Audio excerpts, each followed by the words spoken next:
လက်ဘနွန်ကအစ္စရေးလေကြောင်းတိုက်ခိုက်မှုမှာဟစ်ဇ်ဘိုလာစစ်ဘက်အကြီးအကဲသေဆုံး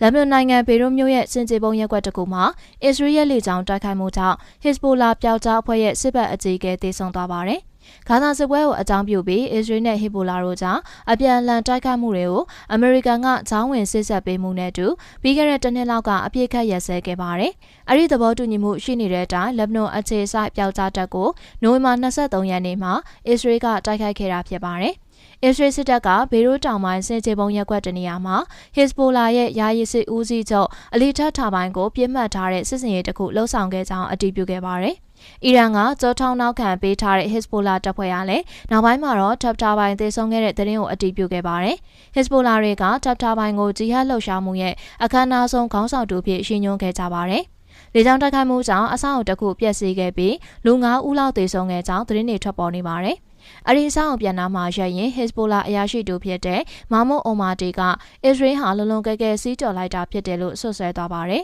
။ဒီလောက်ရအတွက်အစ္စရေးကိုဘယ်လိုတုံ့ပြန်မလဲဆိုတာဟစ်ဇ်ဘိုလာခေါင်းဆောင်တွေကပြန်လည်ညှိနှိုင်းသုံးသပ်သွားမယ်လို့လည်းသူကပြောပါတယ်။လက်ဘနွန်ကျန်းမာရေးဝန်ကြီးဌာနရဲ့ထုတ်ပြန်ချက်မှာတော့အစ္စရေးတိုက်ခိုက်မှုကြောင့်9ဦးသေပြီး28ဦးထပ်မံဒဏ်ရာရခဲ့တယ်လို့အထက်တချို့မြင့်တဲ့အဆောက်အဦလည်းအတော်လေးပျက်စီးခဲ့တယ်လို့သိရပါတယ်။အဆောက်အဦကနေပဲကျတဲ့အစားအစာတွေကြောင့်လမ်းပေါ်ကကားတွေပါပျက်စီးခဲ့ပါတယ်။တပ်ထားပိုင်းကဟစ်ဇ်ဘိုလာရဲ့ဩဇာကြီးမားတဲ့စစ်ဦးစီးတူဖြစ်ပြီး2016မှာအမေရိကန်ကသူ့အရေးယူပိတ်ဆို့ပြီးနာမည်ပြတ်စင်သွင်းခဲ့ပါတယ်။အမေရိကန်ကတပ်ထားပိုင်းဟာဟစ်ဇ်ဘိုလာရဲ့အရေးပါတဲ့ခေါင်းဆောင်တူလို့လည်းသတ်မှတ်ပြီးဒေါ်လာ9သန်းစုကြေးထုတ်ထားပါတယ်။လေကြောင်းတိုက်ခိုက်မှုပြီးမကြခင်မှာပဲအစ္စရေးဝန်ကြီးချုပ်ဘင်ဂျမင်နေတန်ယာဟုကရုပ်မြင်သံကြားကနေတဆင့်မိန့်ခွန်းပြောခဲ့ရမှာအစ္စရေးအနေနဲ့ဟစ်ဇ်ဘိုလာတွေကိုအင်အားပြန်လည်စုစည်းတာမျိုးလုံးဝဖြစ်ခွင့်ပေးမှာမဟုတ်ကြောင်းသတိပေးခဲ့တယ်လို့ဟစ်ဇ်ဘိုလာတွေစီကလက်နက်အပီးတိုင်ဖြုတ်ယူသိမ်းဆည်းမဲ့သဘောတူညီချက်ကိုလက်ဘနွန်အစိုးရကထိထိရောက်ရောက်အကောင့်ထဲပေါ်ဖို့မျှော်လင့်ကြောင်းဖော်ပြထားပါတယ်။